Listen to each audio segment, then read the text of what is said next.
Wake that ass up. Early in the morning. The Breakfast Club. Morning, everybody. It's DJ Envy, Angela Yee, Charlamagne the Guy. We are the Breakfast Club. We got some special guests joining us this morning.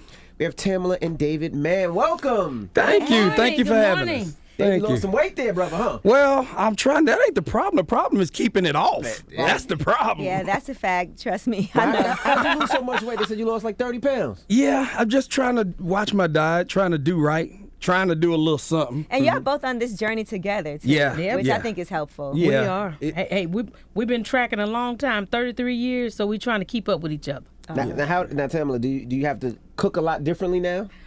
When we do a little bit, but we try to keep it, straight and narrow. Not too many carbs. Yeah, and I stopped doing meat, so I don't do as much meat. So definitely different. Did you stop doing meat? No, sir. That's one thing she told me. Like, that's you. No, sir. That's how on difficult you. is that? So now she's preparing a meal. They got some chicken or maybe some lamb or some steak or some whatever. But do you eat chicken still and seafood? No, None of that? I'm just after about 5 years, I'm trying to put a little seafood in there. Okay. So every once in a while, I'll have some of that. But other than that, like beef and pork, 15 years. Right. But None. it was hard trying to cook for it, though, honestly, because it's like, okay, then I'm trying to find like if I do the family of meatloaf with our turkey and stuff, then I have to do a Beyond Meat meatloaf or something, Something like create that. something for them. Create something for them. Yeah. Oh, my goodness. Now, listen, I was watching one of y'all, you guys sitting down with your the video series you have on YouTube. Man Family dinner. Yes. Family dinner. And I want to talk about this skydiving thing, okay? Because Envy does that. He jumps out of planes. I don't does that. I did it one time. Well, we didn't do it. We were trying. We've been trying different stuff, so we hadn't done the skydiving I know yet. you haven't yet. Yes, But I want him to talk about his experience. I want him to see that. Oh, so my wife got me a skydiving experience for one of my birthdays. And, we went, and I was scared as hell. We went up in this little ass plane, and my wife, she's a daredevil, so she was all excited. And I just remember getting up in this little ass plane, and it was like, all right, they opened the door, and they said, put your leg out. And I'm holding on to the dash of the plane. I'm like, my leg won't move. They're like, you got to get out now. I'm like, my leg will not move. And so then my wife caught me a couple of words I don't want to say. It was probably punk. Something. Excuse my French. And I was like, all right, I'm going to do it. And I got out, and I did it, and I loved it. It was just a freeing experience.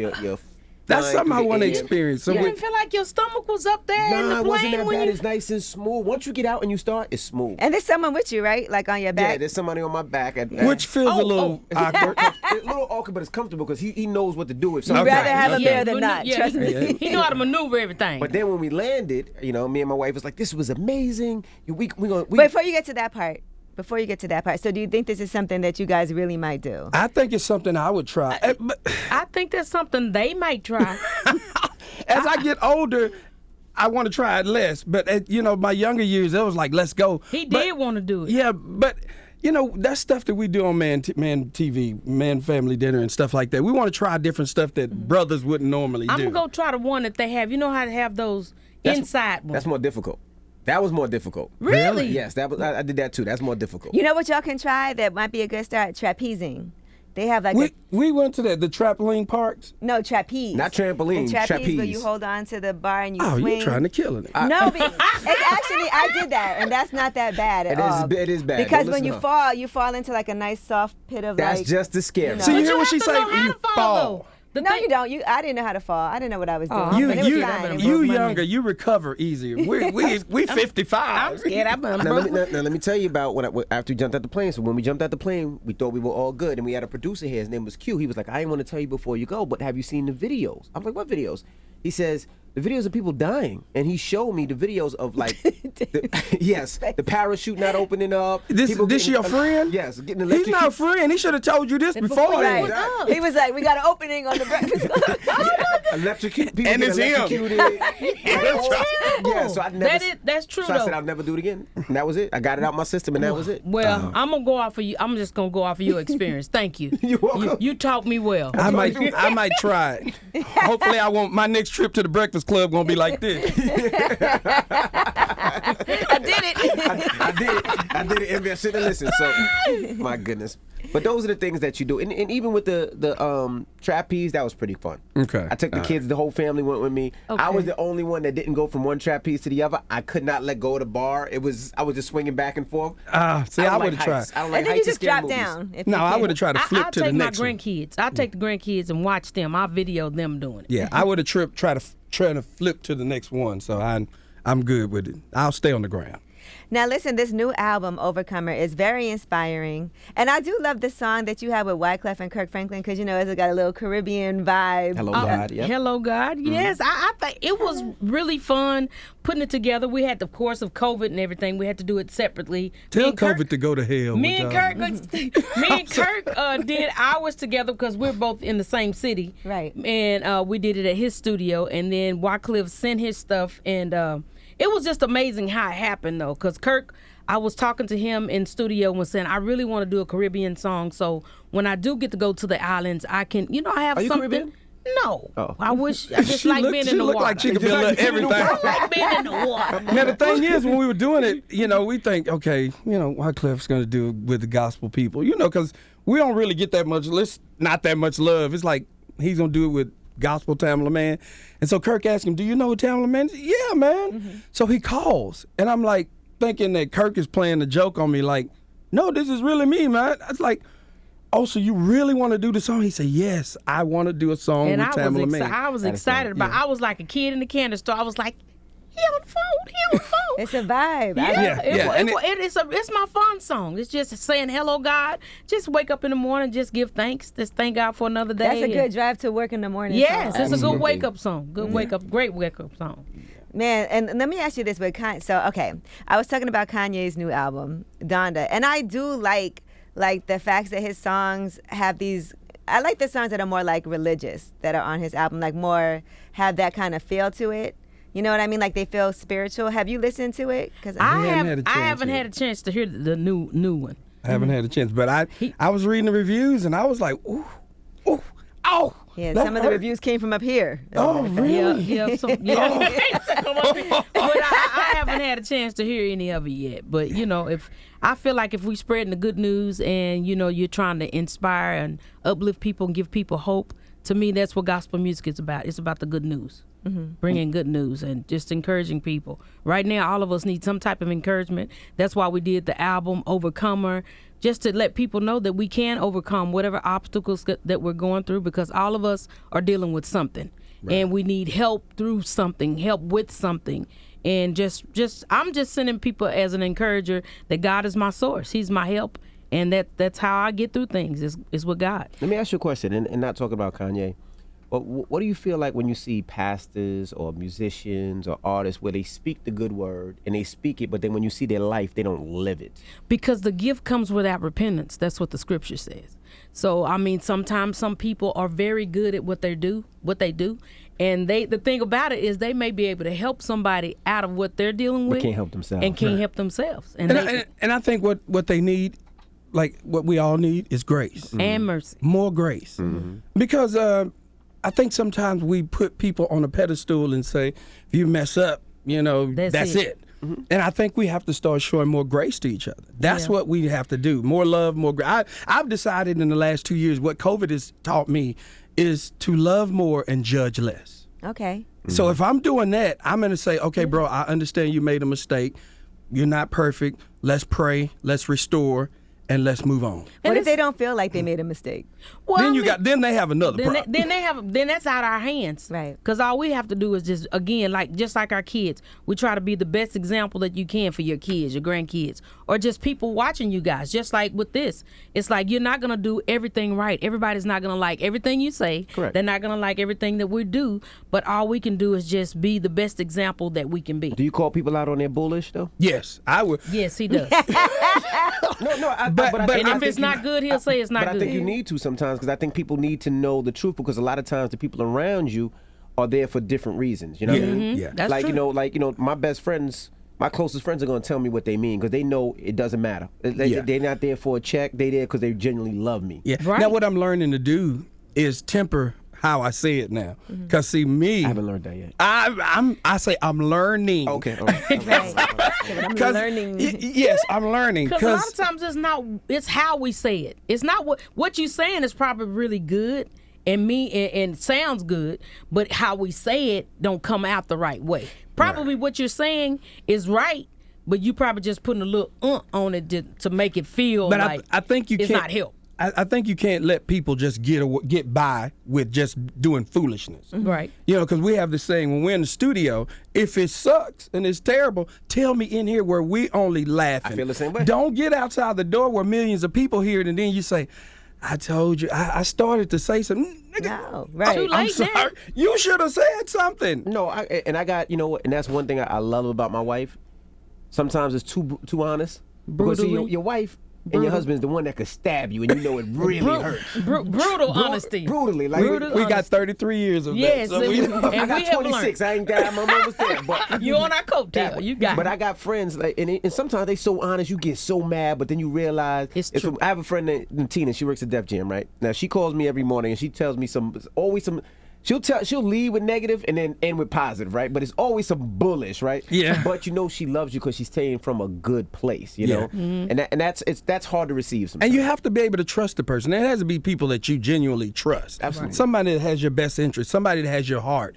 And you know, you're not just telling me this just to tell me. You're telling me to help me and guide me on the right path. But you also have to know that people have their own things that they're dealing with that we may have no idea about from the outside looking in. That's right. So things can That's appear away, but I think we do have to be more empathetic to people, especially during this time. And Right. sympathy. Even we're talking about her new project. People don't know that this project was a journey. Yes, it was. Like it was a full journey. Like people don't understand the behind the scenes stuff that was going on with her. Like with the pain, I was like dealing with my knees, like working, doing the plays, doing all the television stuff and studio. And then I wound up doing double knee replacement because it got that bad. And that feels like, how painful was that? Because that feels like It was very painful. At first, I was like, okay, I'm just going to do one. Then I was like, no, I'm going to go ahead and do both so I won't have to take off work another 6 months. Right. So, you know, Do so it one time. let's kill it. And my doctor was like, I believe you're at a good age where you can handle dealing with and working through both. But it was a lot of pain. I cried. We did some social media stuff. I was like, And I don't know in why I between did that, this. trying to walk, trying to figure out how Yep. to walk, I had to get up. This test your in sickness and in health in your marriage. You know? Because he was like, I got a new. He said, you acting like a newborn. Because I would wake up in the night, was like, come on, I want to walk. I want to just get up and just move around. You know, just keep the stiffness, keep your body just mobile. And it was a work. It was. Yeah. But thank God for great help. Bottom line, thank God for good help being around you, especially with that type of surgery. You got to have somebody there to help you with. And then in the middle of that, you know, you got a pandemic. Right. And then mama's dealing with menopause. Yes. And listen, I love that you are so open about that because you're right. We don't talk about that enough. We don't. Like, I've never really heard anybody discuss. I've heard people like mention it or make a joke about it. You heard about the change. You're like, you going through the change? I was like, I heard that growing up all my life. Like, what is the change? And now that I'm in it, it's like, to me, it's now 10 that we're times. in it. We're in it. 10 times worse. Yes, we are. It starts with men. Right. It's 10 times worse than people think when you have your monthly, it's terrible. This is terrible because it really sends you on a roller coaster and it's like out of nowhere. It's like this morning coming, I was sweating. I was like, I done put on makeup and I was just sweating. I was like, I'm really not hot, but you're sweating. The emotional part of it is crazy because I would be happy. Then all of a sudden, it would be I like would be how sad, start crying. I'm gonna tell you how I noticed it. It was like because she talks to me really sweet, like, babe, this is great, and I love you. And then she came back from the kitchen is like, I'm gonna kill you tomorrow. I said, what? What? She didn't say that, but And that's that what voice it felt. too? But that's She what it just- felt like. She got possessed. He didn't say that. I mean, because you can't, it changes. And Right. it's like, it's like something taking over your body that you don't know that's happening. So I'm just saying for you and your wife, whenever that happens, y'all be patient with each other. And that's the reason why I'm sharing it for people not to give up on each other. Because I've seen some friends of mine to divorce at 30 years. And I 30 really years. believe in my heart that it was due to menopause and her not, and them not seeing it. David started doing research and all of this because I stayed up a whole night and read a whole just book to really on help it. me I know- me through it. I know more than I need to know about menopause. I was gonna ask, so with your relationship, I mean, You know, people automatically assume you do gospel music, that the relationship has to be perfect. No. So how do you You said deal that with, too fast. No. How do you deal with problems in a relationship? Like, what is the best way that you guys deal with problems? Who runs? Who doesn't want to talk? Who likes to talk? Who likes I'm learning to become the talker. Me too. But I have not always been the talker. I'm doing a lot better now because I know that's what he needs from me. Is for me to talk to him and let's talk through this thing. I'm like a person of 1 or 2 words, and then, you know, I'm done with it. But I've learned to add more and just, you know, figure out something else to say. And drag this out. Yeah. Well, see, for me, I do understand our relationship is not perfect. What we're a work in progress. Right. Mm-hmm. We're a work in progress that are figuring this out over 33 years. We're like, okay, what works? We do an evaluation every year. We do an evaluation. Like right? you should go and just go revisit your marriage vows. Just go and just like, okay, check on this. Okay, we can work on this. And that if you go and look at that, because you really, you know, doing them vows during the year, you don't know what you talking about when you're standing up like there. you say, most weddings you don't know what you don't know what you're talking about. Because you're tired. You know, it's like the day has been tired long. of taking pictures, right? Just party, eat, and just. And when he say I do, Right. yeah, just have sex without repenting. Right, you don't right, have to right, repent right, no more. right, So right, just, but that's how we do it. We understand that we're a work in progress, and that's, you know, like I say, I'm not trying to push it back to the album, but that's why this album for both of us was so personal. Mm-hmm. It was the Overcomer title. It really means something to us because and that's a nice, powerful song. it was. Oh, Thank you. I mean, but it is because we doing a lot. We've been working there, and it's like I want my things to change around me, but sometimes the change has to begin with you. But I'm willing, and I know that we can overcome and we can conquer whatever those issues are. And I mean, right now, mentally. The world, it's been hitting a lot of us, especially home, even in our community, that I've never seen as much mental illness things happening, or maybe we just didn't know about it. But I see it more in my community and people around me that I just know, and that we all need some healing, that we all need some help. And, you know, and again, that God is our source for us to get through these things. I think in the black church, you know, going to see a psychiatrist or a therapist or something. It's been bad. It's been like, that's a no-no. Right. I'm here to say it's okay to have a therapist and Jesus. Yes. It is okay, because a lot of times we shun that stuff. Right. And, you know, I'm praying, what I am praying is that the Lord gives the doctor wisdom enough to help me. Right. And so a lot of times we just say, nah, them demons. No, that's stuff you need to talk about that has happened to you in time your past life, right. that you need to need some work to get through. So you guys have done therapy. I have. I've gone. I've gone because I'm a lot. I'm a lot. I haven't yet, but I really do plan on going and talking to somebody, because I feel like it's just good to have another outlet. What about couples therapy? Yeah. Well, we haven't had it. No. But we've worked some people through it. Yes, but we sit and we talk about everything. And I mean, we're the kind of people that it happens. It could be 2 or 3 o'clock in the morning. We laying in the bed and we just start having like a session, just laying there talking about it. And then there's times that we have actually prayed at that time of morning to just really, because we want our relationship to work. I want to work through this thing, and I don't want to quit. Divorce is not an option. We both put that out there that we're going to work through whatever we're dealing with. And what was the toughest song to do on the album? What was the toughest one to do? The toughest song for me would have been Overcomer, because it was a whole different vibe for me. Yeah. Why? And it was because it was like, to me, it's more hip hop, rockish. Yeah, it had a nice rock. You know, turn up type. It's kind of but it's like after like sitting and listening to it, it was like I'm gonna conquer this. I'm not gonna let this take me over and go in here and have a panic attack. You know, in here. And it was like, okay, I'm gonna sit back up and let's go back and give it another approach. There was a couple days she was like, I don't know about this. I don't know. But it happens. But my thing is I'm the type person I'm willing to give it 100 to make it work.